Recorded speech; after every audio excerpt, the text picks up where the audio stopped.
Welcome to Star Wars Culture Live, episode 24, a fairly new podcast focusing on Star Wars excitement and connection, your escape pod, if you will, for hyperspace buzz and fandom fixes.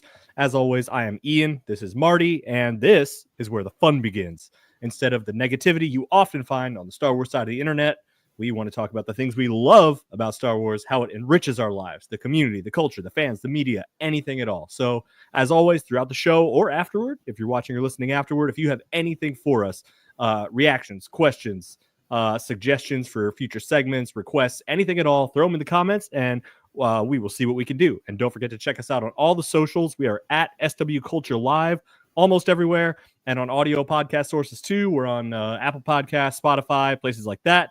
Leave us reviews, give us a like on the show. We love all of that. So as always, we're going to thank our new audience members. We have some new people. We're just starting to stream to a few new places here. We're on X now, and we're on a new Facebook page, the episode 9 news.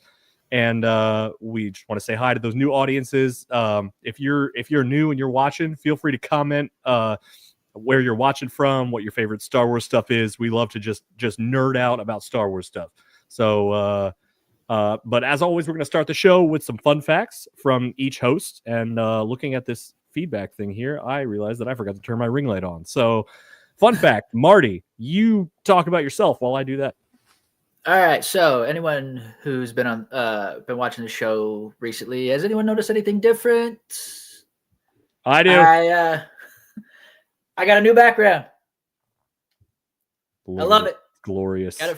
I got it for my birthday from my amazing wife. Went through the trouble through Etsy to get it. To this Imperial panel, it kind of matches our background on our podcast. Yeah, in a way. Changes colors, whatever I needed to. And I also was able to hang up these lightsabers that I've been having stored away in my closet. So it's nice. I might change the background every now and then. So something on the shelf might be different. We'll see. Yeah. Tell us what you got back there right now. I see the pistol. Is that the IB-94? Yep. So right here. Yeah, it is beautiful. Got that. It's actually a what's that company that makes the helmets with the clown? I can't think of the name anymore. With the clown? Is that what you said? Yeah. Crap, I can't remember the name of it. I don't remember. I'm sorry. But it's basically a Ruby. There it is. Ruby. Okay. It's from Ruby. I sanded it, painted it, and everything. This lightsaber light, no batteries in it right now, but I thought it looked pretty cool on the shelf. Yes, it does. Can confirm. Got my yellow lightsaber crystal right here from Galaxy's Edge. Yep. And last but not least, I got the signed version of Lost Stars from Claudia Gray. Yes. My favorite Star Wars book. Solid background there. Nerd approved. I'm gonna have to make some upgrades to this situation to keep up. I have my IB-94 somewhere. I don't have a way to mount it though. Not currently. I'll figure it out. It's in the box with my cosplay. So, my fun fact. I have 2 fun facts. The first one is I also got a couple new things. I bought them though. Not an awesome birthday gift from my wife, but I found this jacket on Poshmark. I am huge into the Sabacc scene right now. I play on the app. There's a Sabacc Cantina app that Marty showed me, and I immediately got obsessed with. So I play there. I play. I just had my first in-person Sabacc meetup on at a brewery, like a Star Wars art brewery near us, and I've been now hosting like monthly tournaments online on the app for charity, and I'm just like way into the sabacc scene now, as small and niche as it is. But I found this jacket on Poshmark, and it has like I don't know exactly what it's from or how long ago it was like released, but it says Numidian Prime Sabacc League. I don't even know what that is. I should Google that. But it has some sabacc cards down the sleeve. It's got a 7, 8, and a Psylop and a 10. Not sure what's going on there. And it's got some stuff on the back. The Sabacc League stuff on the back. And I'm also wearing my new for the charity. I fundraised for Extra Life, and I just hit we're almost at 600 for the year so far, but at the 200 mark you get shipped a t-shirt, and I got the t-shirt. So it's like a cool like badge of like, yeah, I raised $200 for a local children's hospital, which is awesome. So that's nice for everyone who donated to that.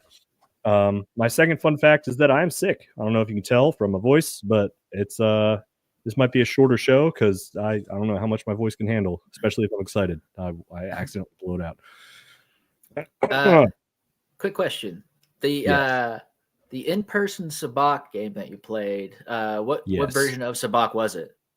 So we started with Coruscant Shift because that was just kind of an easy, like, it's easy to translate the betting for people you've never played with before. It's easy to, like, you have a round of betting, and it's kind of similar to like 5-card stud poker or anything like that. And people readily had their own chips and not chip, but like credits and cards, like decks and dice available, and we were all able to show them off. So that was what we went with first, and then a few people left. We had 4 people remaining, so we just decided to play a couple games of Kessel after that. We didn't try Corellian Spike yet. That one, there's a lot going around about the different rule sets of that, so it just seemed like a giant mountain to climb if you're not already, if you haven't already played with people. So we'll hit that next time maybe. Right. Which one's your favorite? I don't know. Here recently, I guess since Star Wars Outlaws came out, I like the Kessel sabacc. It's great. I like how quick the games are, honestly. Oh yeah, definitely. Quick, and you don't go worried about how many cards you got in your hand, but 2. Yeah. Yep. Exactly. You don't have to. It's not as advanced math as some of the other, like adding, subtracting, trying to get to -5 or whatever. So that's our host facts. We're gonna move on to our first segment here called we call it the HoloNet News, and we're just gonna go over some of the news that happened this week. So one of the we get our news. I often get my news from Star Wars Underworld. I just go to their Instagram, and they hook us up with, and they can hook you up too with the latest news coming out in the Star Wars universe, updates about future shows or behind the scenes stuff. So the first thing that caught my eye was this upcoming Lego U-Wing set. It looks awesome. I love the U-Wing. Anybody who played Star Wars Battlefront, the first one, the first new one, what was that? 2015. Yeah. They would be very familiar with the U-Wing from some of those missions, but that's cool that you get a little looks like Andor and K2SO and some ISB guys. That looks awesome.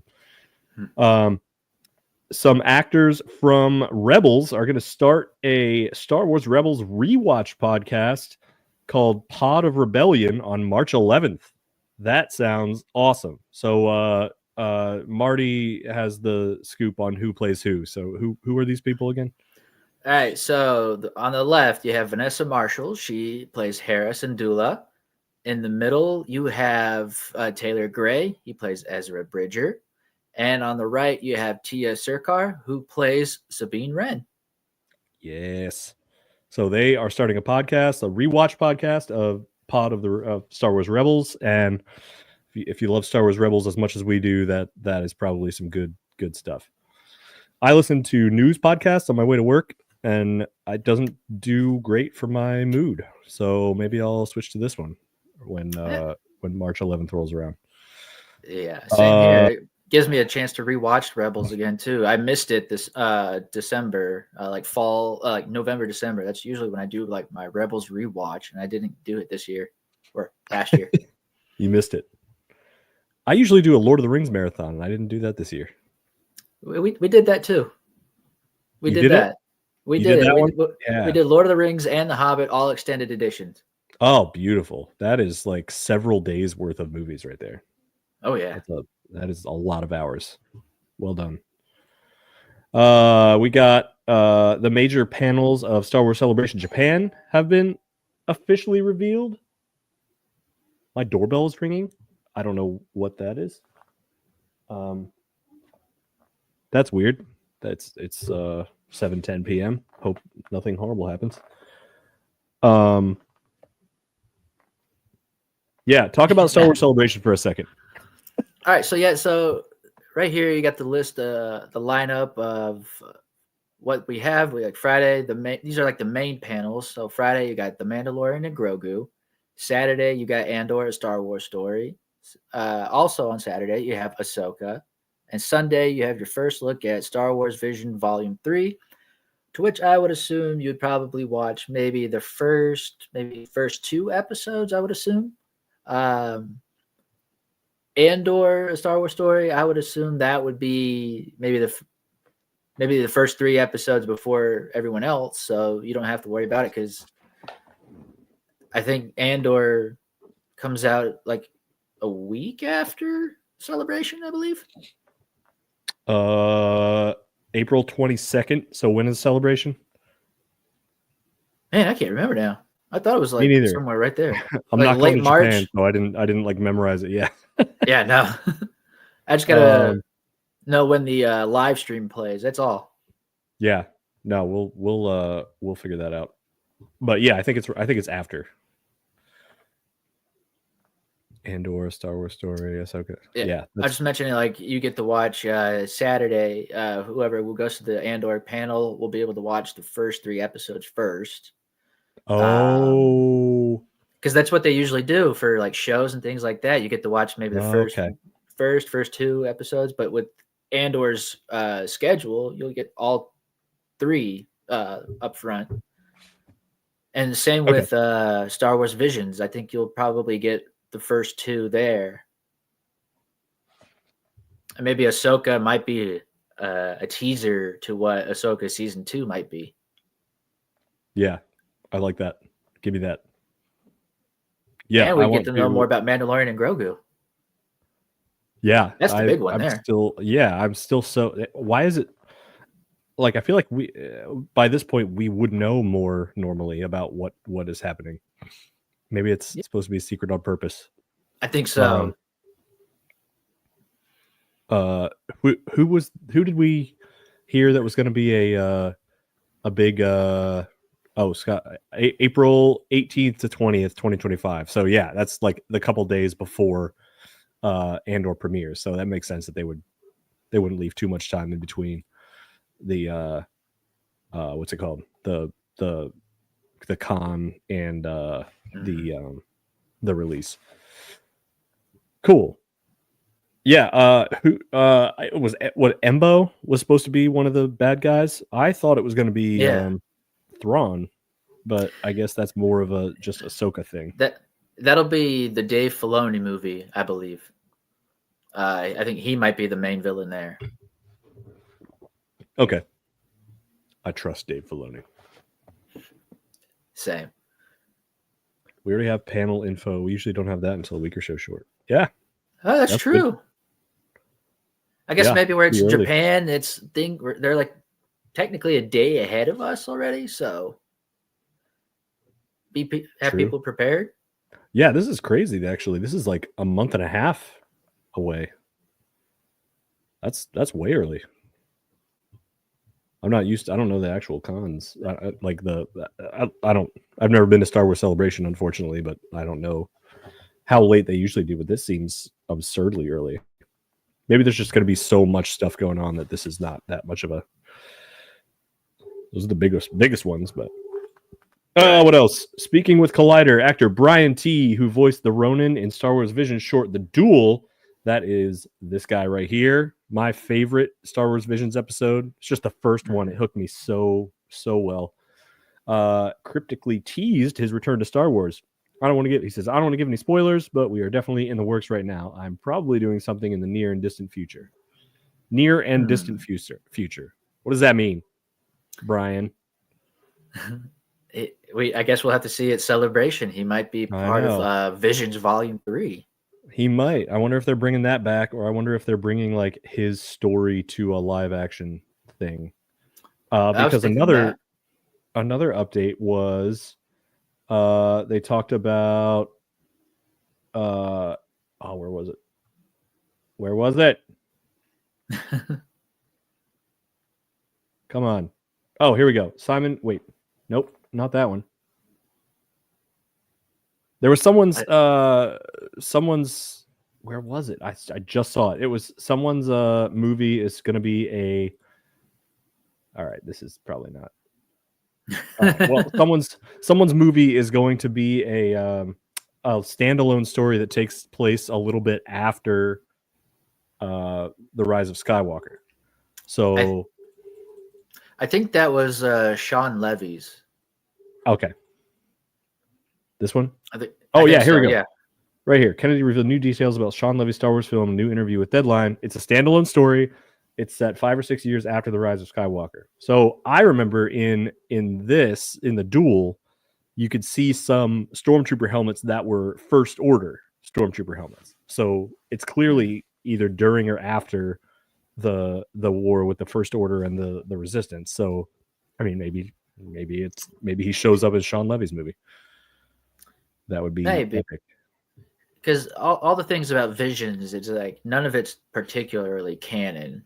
So that's one thing. But you could also take a character such as the Ronin and turn them canon. Yeah, like who said, like, why not? It's all right there. Like, who says they don't have to be canon? Hello, gentlemen. Hello, Universal. Welcome to the stream. Feel free to let us know what your favorite parts of Star Wars are, where you're watching from, anything like that. We're just here to nerd out with everybody. If you're just joining, this is our news segment. We were just going through some of the latest. There's a Sean Levy movie. Yes, there is. Check it out. There's going to be a Sean Levy Star Wars movie set 5 or 6 years after the Rise of Skywalker. So that's going to be something. I would try out most things. I'm not gonna lie. I'd give it a shot. I mean, he did such a great job with the Deadpool movies. I'm sure he'll do good with this. Oh yeah, those are great. You have to have a certain taste for them, but they I am that person. I am their target audience. So they were amazing. So yeah, that's our HoloNet news segment. We have a couple of other little segments that we always do here. Why don't you take it away with On This Day in Star Wars history? Because it's a good one. Go. All right. So today, what is today? March 5th. So on this day, March 5th, 2018, the series finale of Star Wars Rebels airs. And I'm not gonna lie, when I saw it, my heart kind of like sank a little bit. I was like, because I was sad because I remember watching the series finale for it. I was like, this can't be it. This is it. I want more. Yeah, the story's over. How's the story over? And at the same time, I'm looking at it, I was like, it's been that long since then. Yeah. What year is this?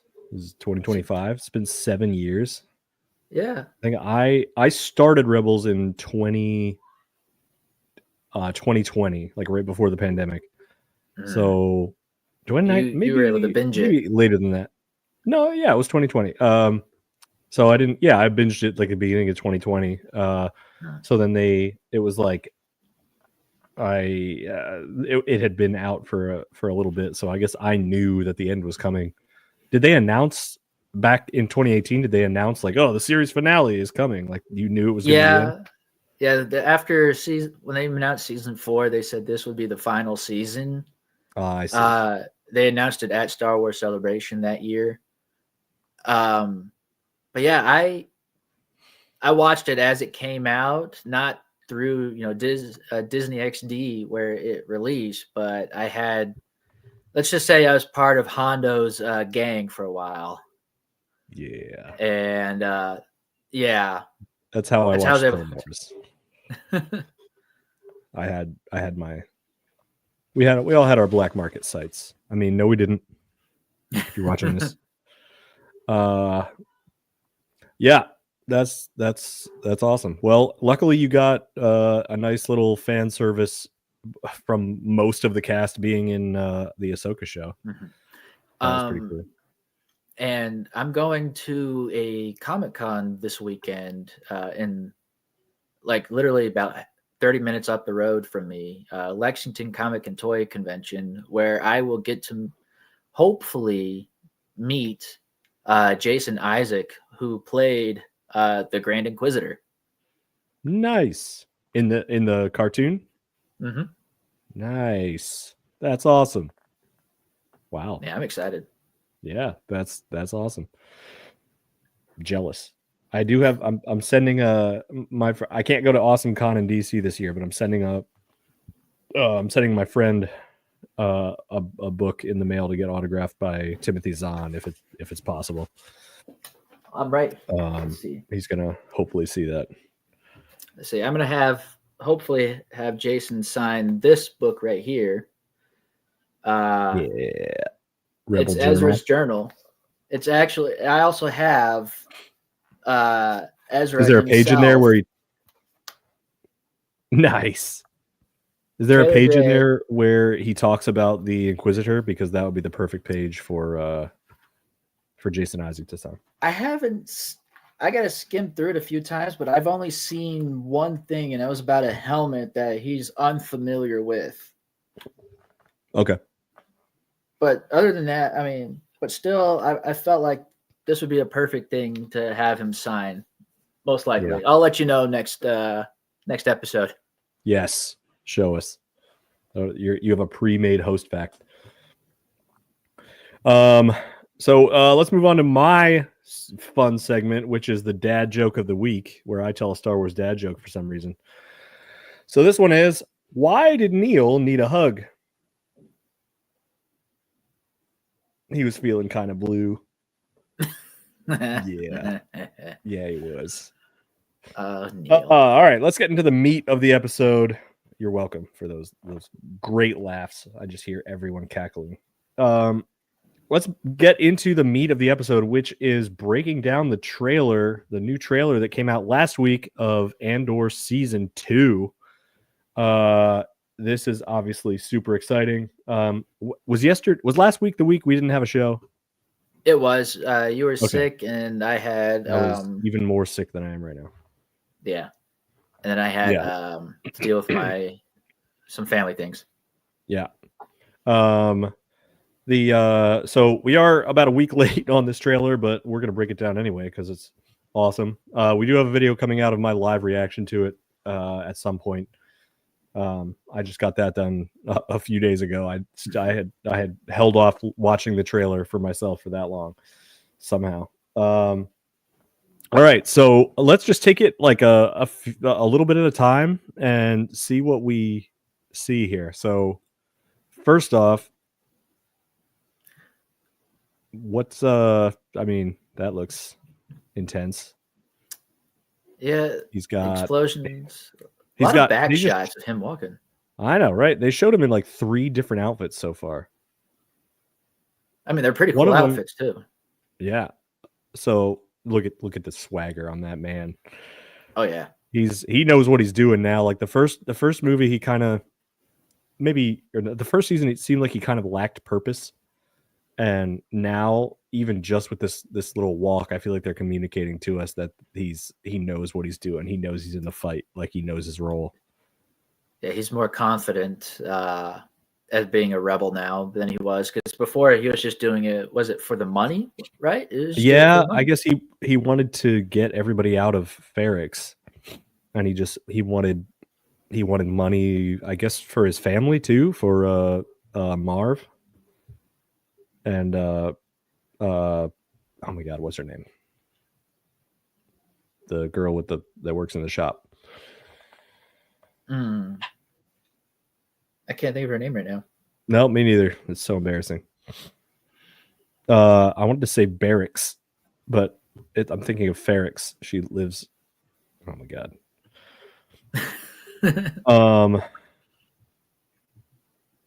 All right. Anyway, so this is obviously Yavin 4, the Rebel base. Nice little touch there. That it's still safe from the Empire at this point. You want to fight? Yes, I do. All right, you're in a cornfield. That's what I'm wondering. Is the wheat fields there? I was like, what? Yeah, like I guess it's some sort of crop. It makes sense that there would be crops. What ship is he flying? I know they showed it on TIE Avenger. TIE Avenger. Avengers Assemble. I know they had it on the. Nope, not that one. Wait, I want to see the slap. So he's obviously already a rebel. Come on.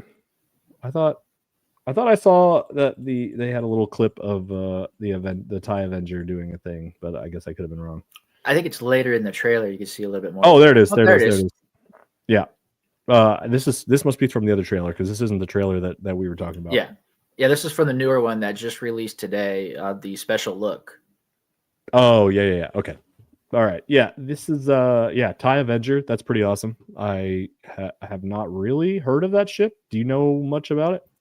It started out back as a ship from the old like RPG games that you could have. Oh, like KOTOR or no? It's like tabletop RPG. Oh, tabletop. Oh, yeah, okay. Yeah, your typical pen and paper Legends material. I guess now they found a purpose for it. It feels like they're kind of copying the TIE Interceptor from Rebels at this point. Yeah, it looks it's got like the bent wings, but it seems a little longer, like front to back, a little bigger, not the quick darting around little ship. And it's missing the top mohawk thing. Oh, yeah. But him stealing it, like a rebel stealing a prototype weapon, I feel like that's going to happen a lot in the rebellion. Yeah, that seems like something he would do, with or without the blessing of Luthen and whoever's making the plans. And then he's shooting people with it. It looked like. Yeah, it looked like he was blowing up that like transport. That transport. If you've watched Rebels, that the Imperials used to lock the people up in. It started out really as a action figure transporter. Oh, right. Wait, is that Lothal? Do you think, does that planet look like Lothal? I thought it looked like Lothal to me, like in its prime with all the things, but I've heard people say it's Dantooine because Dantooine was meant to make an appearance in Rogue One. And there was a concept art that looked like it. Okay. Yeah, maybe it's Dantooine. I like this Saw Gerrera. He's definitely like closer to his old shabby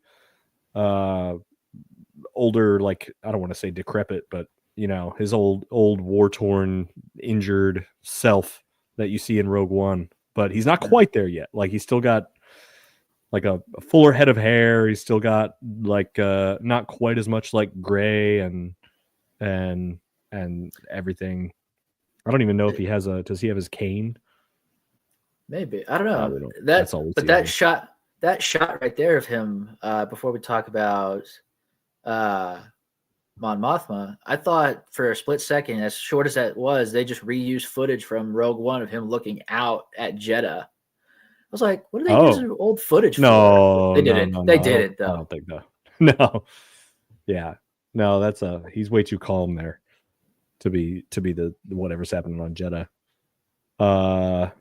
So we've got some there. So she's at a party. So we know she was planning on marrying her daughter off to that guy's son. Mm-hmm. Uh It oh. looks like it'd be a wedding party. The Galactic Empire has tapped into your HoloNet transmission. Sir, our Uh-oh. paperworks are in Yeah, order. we've got a permit for this. You can check with Culture Slate Imperial Liaison. Her name is Hannah. Mattuine. Love that. Ooh, that's a great name. Universal was saying stuff like Sean's friend Jonathan is currently writing 2 of Sean's movies that are currently filming.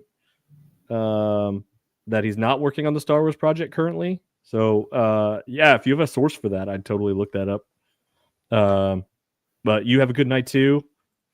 Imperial activity. Carry on. Thank you very much. Thank you. Let's see. So we know Mon Mothma here married. She was planning on marrying her daughter off to what's that guy's? I don't remember that guy's name, but his I feel like his son. Yeah. But I feel and she like wasn't happy about it, and I feel like her daughter would definitely not be happy about it. So she's kind of sacrificing the happiness of her own family for the rebellion, which is a tough situation.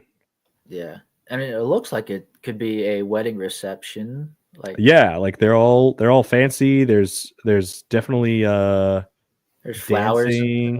Yeah.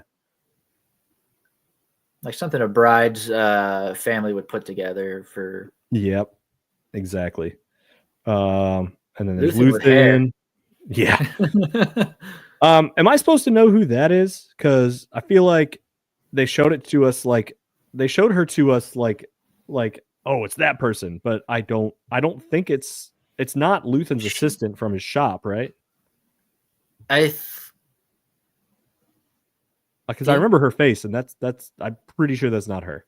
It's funny. I just literally watched Star Wars Explained mention this scene right here, and I can't for the life of me remember her name now. Oh, okay. I think it was. I think it is.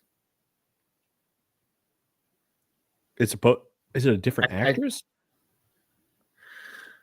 Either that or it's a new character. I can't remember because she's the one that at the beginning with all those back shots. It was her, I believe, that shot that guy. Okay. Oh, I thought maybe that was Luthen, but yeah, no, that makes sense. If they're doing a tag team, Bix Kayleen. Bix is the name of who we were talking about earlier. That's who it was. Okay. Bix. Wait, this is Bix? This is Bix? This person right here? It doesn't look like her, but people think it is. Okay, it does. Yeah, okay. I was not tracking that at all. It doesn't look like her at all. Her eyes are all different. Maybe it's a different actress. Maybe he found his sister. I don't know. Oh, yeah. I don't know. I don't think it looks like. Oh, his sister. That they were. Oh, maybe he found his sister, and that's her. Maybe he found his long lost sister. Okay, that would be awesome. But they're like walking like they're on a mission. So maybe she had her own. Like adventure with the rebellion. Like maybe she got her own. This is all speculation. Yeah, because it looks like they're rendezvousing. Yeah. Matcheween says, "Nah, that's not it. It could just be another rebel that Luthen and Mon Mothma found." Anyway, casually blowing stuff up, walking away. Yes, director Krennic. I'm actually excited to see him again. Me too. They actually they made him look a little younger. He's like a little fuller faced. He's a little like his hair is a little less wrinkled. What? Bix was Cass's crush. Yeah, no, Bix Kayleen. I know that's not his sister, but Bix Kayleen was the one who was on Ferrix with him. But I don't think that's Bix. That doesn't. You know what? I'm just gonna binge Andor right now as we're talking, and we'll figure it out. I know it's not a face that I recognize from Andor. We're most of the way through Andor right now. But look at director Krennic here. He looks like a little younger, a little happier. It's like, I mean, this is like probably his like peak, like mid Death Star building era, right? So like, how long did Galen Erso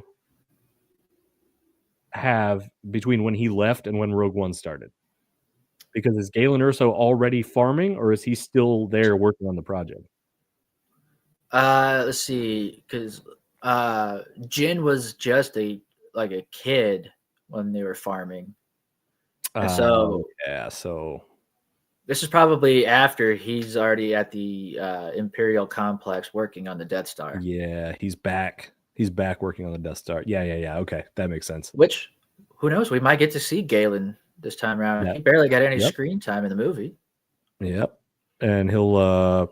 I mean, that would make sense because he's. This is where he's laying his groundwork. So maybe I wonder if there'll be scenes like about someone being suspicious of blueprints or something, and then Galen will be like, "No, it's set up this way because of this."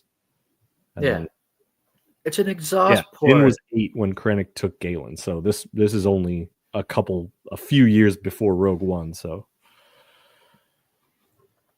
yeah, so Galen would definitely be. Do the math. You do the math, Empire. Imperial math.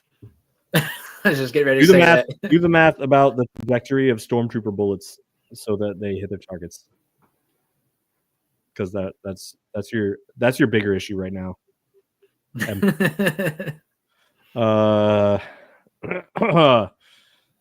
there's the Death Star right there, almost done. Death Star. Oh no! What happened? What happened on Yavin? Oh, wait. Okay. No, that's not Yavin. This is important. Stop. Come on. Go this way. Okay. So that's not Yavin. Yavin. So these are those X-Wings, those black and white X-Wings are the Cavern Angels, Saul's partisans. So I keep saying Saul, like Better Call Saul. Saul Guerrera's partisans. So that's their group. So because this doesn't look like an Imperial person that they killed. So did they turn on one of the rebels? Because in Rogue One, we just watched Rogue One this weekend too. And that's probably Dakar. I don't remember who Dakar is. Help me out. But they we just watched Rogue One, and Mon Mothma says that line about how Saw Gerrera has caused the Alliance a great many problems. So I assume. Oh, I know those are Saw's X-Wings. They're the Cavern Angels, the black and white paint. But they so this, I wonder if this is one of the problems that she's talking about, that they messed up one of the plans or something. All right. What's next? Some people speculated this planet, though, is what... Dakar is the base, Resistance base in the sequel. It does look like that planet. Yeah, that's what I was going to say. That's the planet people were speculating it was from that movie. Okay. All right, cool. Resistance base, though, that's much later. Well, they used some of their old rebel bases. Like Crate was a rebel base too. Oh, that's true. Yeah, that makes sense. So if that's the case, then this is probably an old rebel. This is a rebel base that Saw and them are leaving with after a crime scene. I want to know what is this like? This ship here, is this like a cargo thing? Like, are they stealing a shipment of something? What's going on there? It looks like it. It looks like it's a small cargo ship. Dakar, if you had typed that, I totally would have remembered because of Star Wars Battlefront 2 from 2017, because there were missions in space on that planet. Some X-Wing. All right. Action. Yeah, who? Is that the same person? Show me. Who? Who are you? She had a name. Who are you? I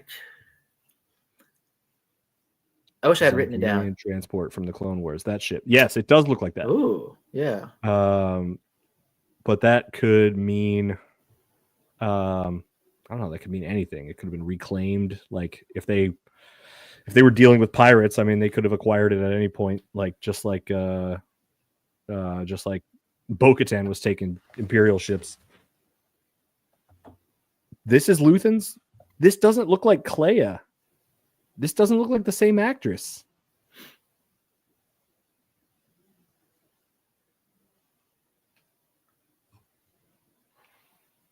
I guess it's similar.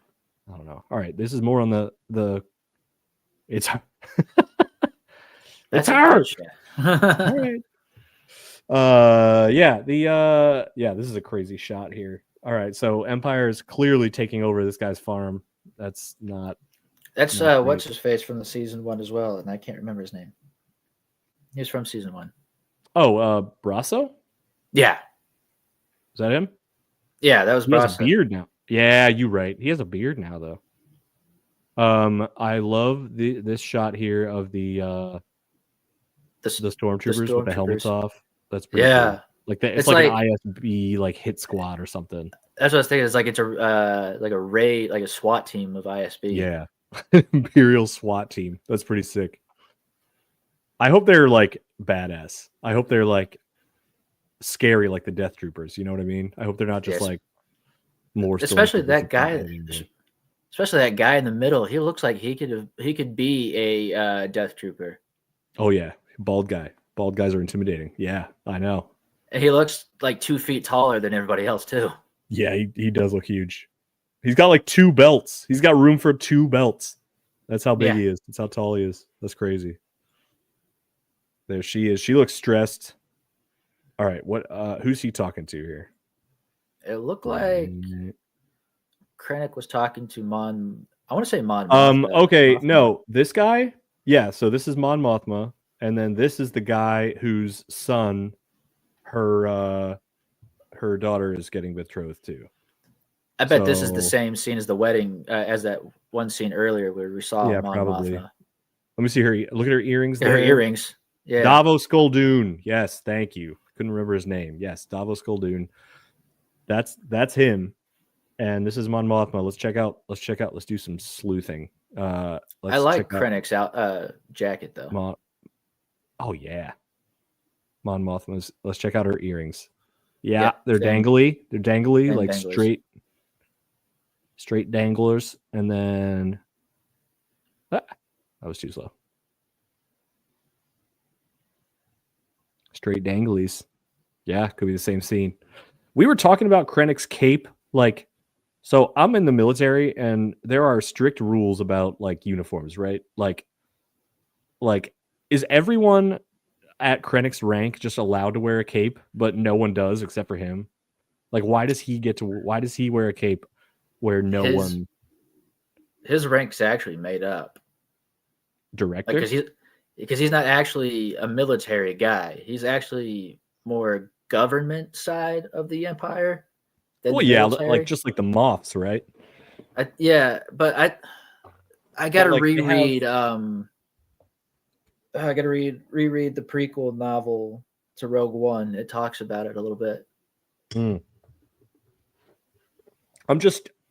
I want to know if only he gets to wear a cape because of his specific type of position, or if like capes are just an option for a lot of Imperial positions and just no one chooses to wear them. Because if no one chooses to wear them and then he just does, that's hilarious. And I feel like it's a choice for him. And he's, especially since he's like director of the science program, let's just put it that way. Yeah. That division. His rank is really just to give him a voice for something. Like, they're like, he's like, I want this title as director. Like, it doesn't really mean much, but like, but people will respect this, something like that. I can't remember. Yeah. I'll look into it. All right. Yeah, let me know. I need to know.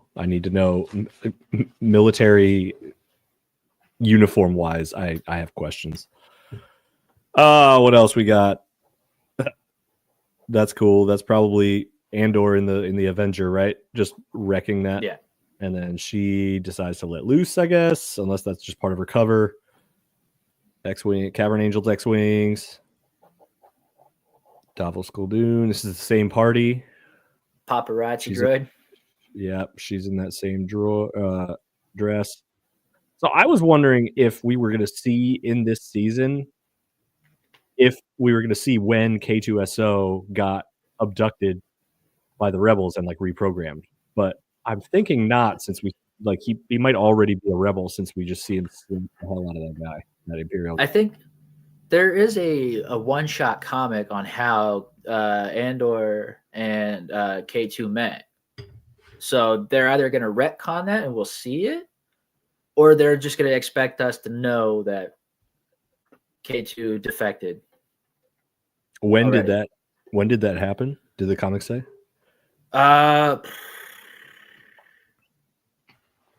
It does, but I can't remember. It was before. I know it had to be after season 1, but now I can't remember because it came out around the same time as the Rogue One, or as Rogue One came out, because they were doing all that promotion. Oh, okay. So I have a feeling though they might retcon it though. Okay. What else? We're like 2/3 of the way. Stormtroopers. See, that's Bix. That's Bix that he's hugging. It's definitely not that's who. So this might be fair. This just might be Ferrix. If Brasso and Bix are both on this planet with crops and stuff, it just might be Ferrix. That could be the outskirts. Yeah, somewhere that's not in that city. What is that? That's pretty cool. I want to know. Is that the same thing that he's destroying in the? It does look like it. It looks like there's debris around it. That was too far. Nah. He's destroying a shipment or supplies or something, but this looks like a vehicle, so maybe not. Look at him all fancy. He's back in somebody's good graces, I guess. I want to know how they do the tie thing. Yeah, that's weird. Like, does he tie the tie on his neck first and stick it through the little slot? I don't even know if it is tied around his neck. I think it's just through the slot. Like maybe it's just there's just like a part that goes on the other side of the collar. A clip on. Like on the inside, like a comfy part. Yeah, clip on.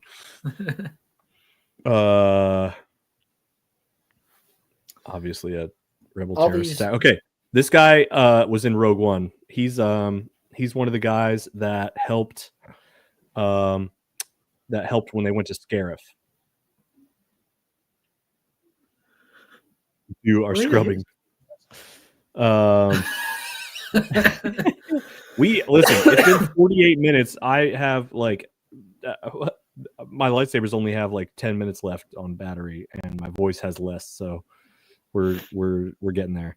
No, we are honored that you want to watch an hour-long podcast, but I don't know how much energy I have.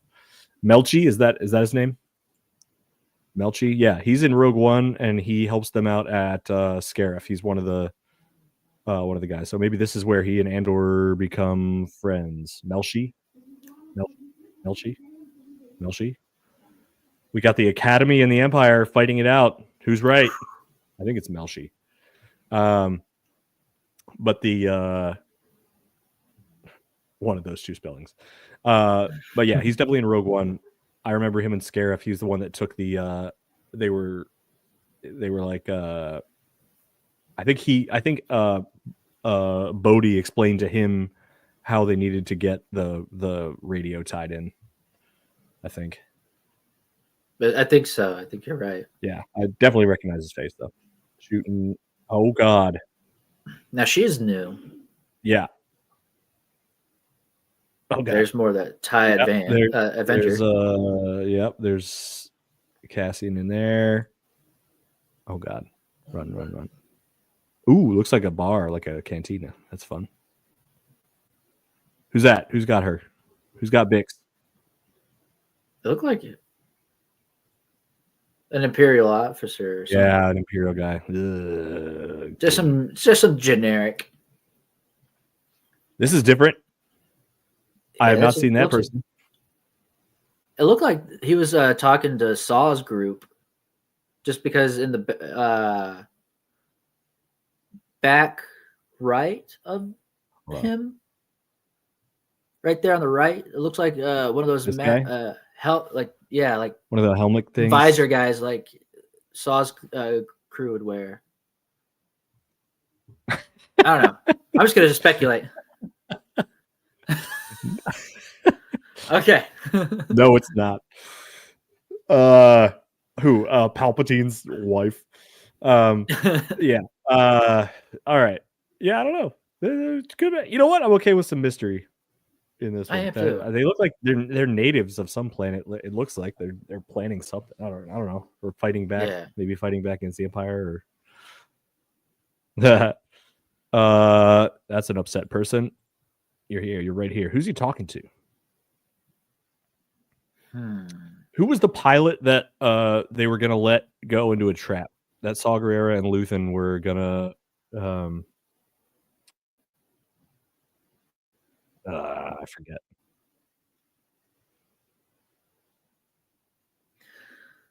The girl just before the scene shooting up the place. You're here, you're right. Krieger, yeah. Anton Krieger. Yeah. Yep, Anton Krieger. I remembered Anton, I didn't remember Krieger. But they were gonna let him die so that they didn't know that they had a man on the inside. Super Enigma code breaking stuff there, really dark. So I wonder if that's someone, because Saw didn't want to let that happen. Saw didn't want to just let him die. So it's weird. I don't know who he's talking to. Yeah, Anton and 50 men. Look at him. He's so fancy. So fancy. I do know that he mullet hair. Yeah, I do know that on in the probably in the inside look thing, they showed that he's undercover, like in disguise as like a rich person, probably working with Mon Mothma or something. Probably. So I'm sure that's his alter ego. Can't really see season 1 Andor doing that.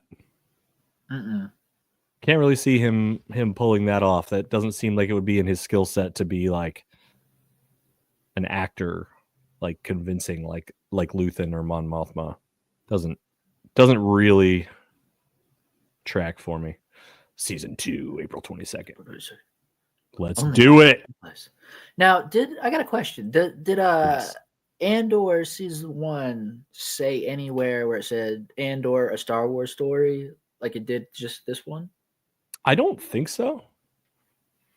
It just said Andor.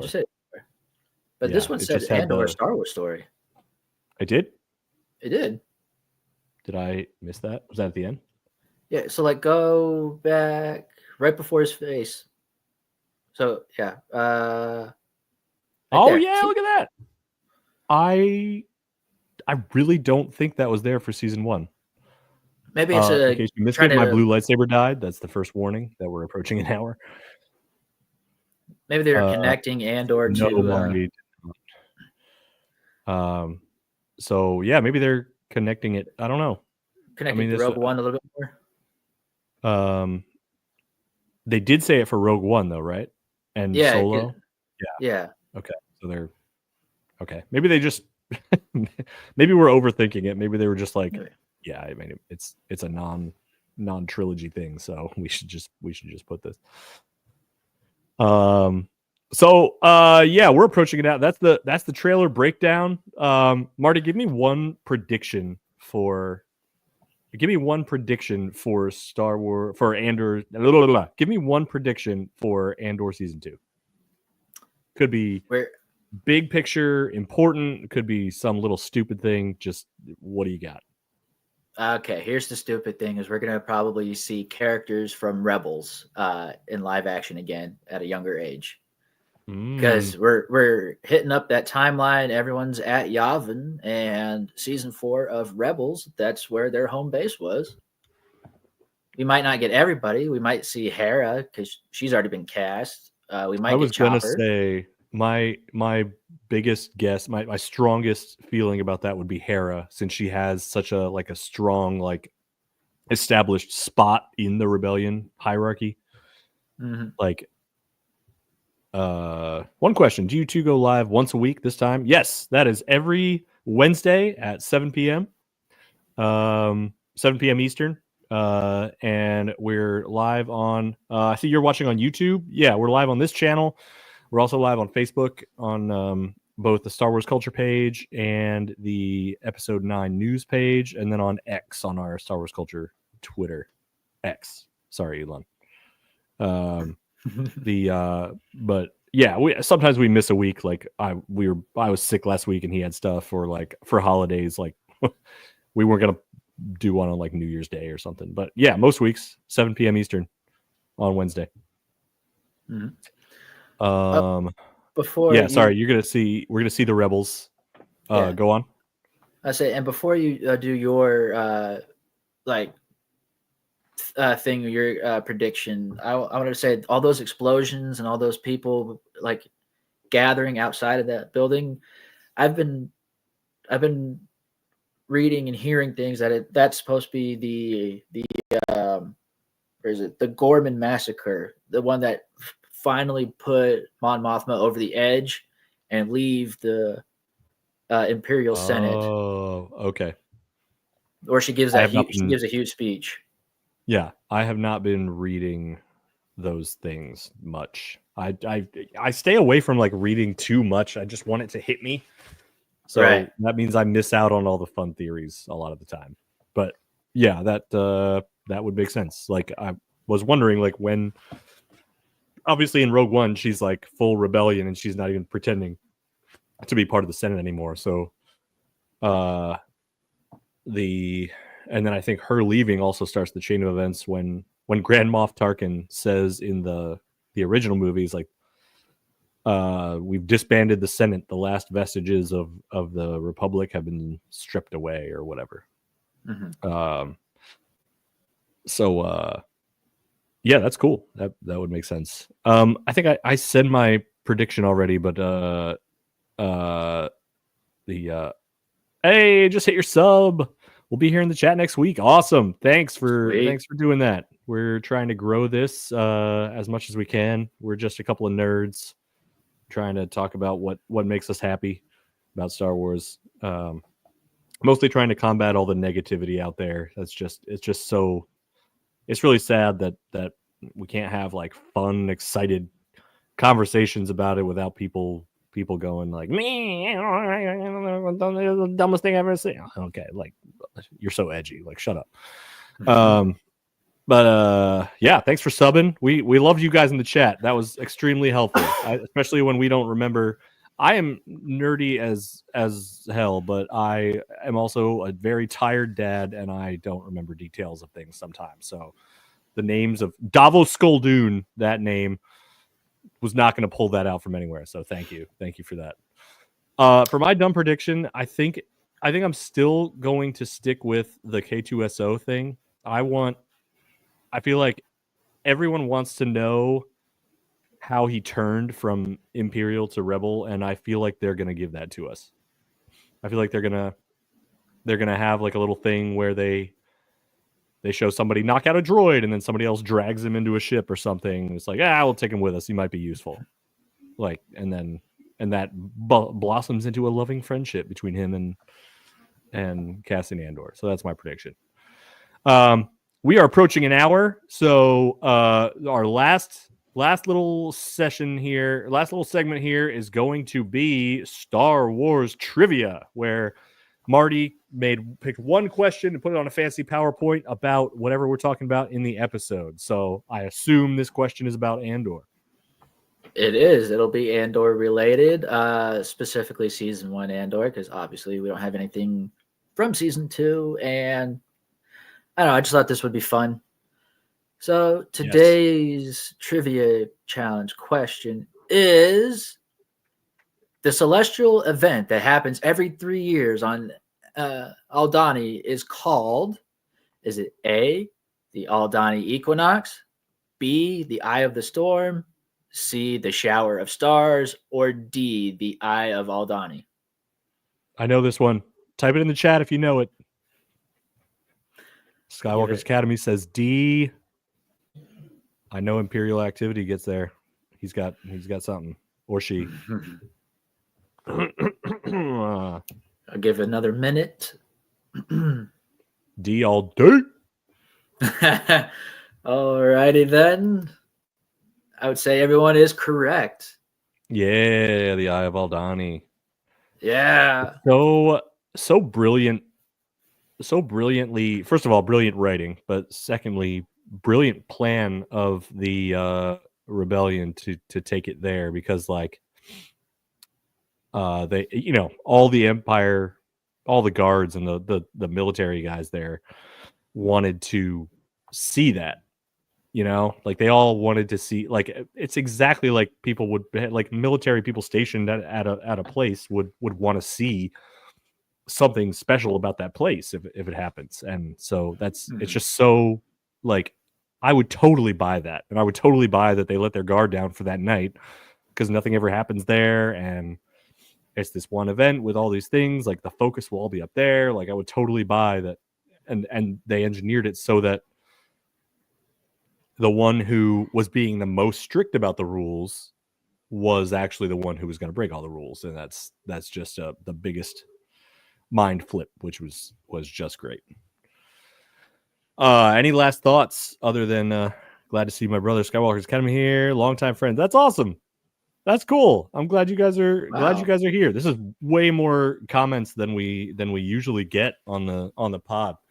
But I'm glad you guys enjoyed it. If you have any requests for segments or anything, like, oh, you should do this, like, just drop it. Like, we could probably make it happen. Yeah, we got next week. Come on. I know. Yeah, we're just biding our time till Andor comes out, and we'll be mostly Andor focused once that's going on. But yeah. So that's our show. We hope you enjoy what we're doing here. We know Star Wars fandom and comment sections can sometimes get dark and toxic, but it doesn't have to be that way. We are here to bring fun and positivity to the Star Wars side of the internet. Remember, there are more of us. Again, if you have anything at all for us, questions, requests, suggestions for segments, anything at all, throw them in the comments, and we will see what we can do. Also, follow us. I know you said you followed us on YouTube. That's awesome. I would recommend following at Marty 21794 on what, Instagram? You're backwards. Instagram. You just went. What is it? The other way. You did it backwards. Yeah, you're going back. Wait a minute. That's weird. Are you pointing to your name? I am. It's weird because on my side it looks like it's right. That's so weird. On my side, it looks like you're pointing to the wrong. That's hilarious. We are on both X and Blue Sky. Yeah. I'm on Nerdiest. I'm at Nerdiest Stepdad is on X and Blue Sky. I'm not as active there, but I'm definitely on Instagram and TikTok. But that's where I mostly am. But yeah, I'm on the X and the Blue Sky. And Marty is on Instagram and X and TikTok. He does some awesome Yoda impressions. Facebook. But yeah, if you feel like it, follow us there. But other than that, we got nothing else. May the Force be with you, and we will see you next week.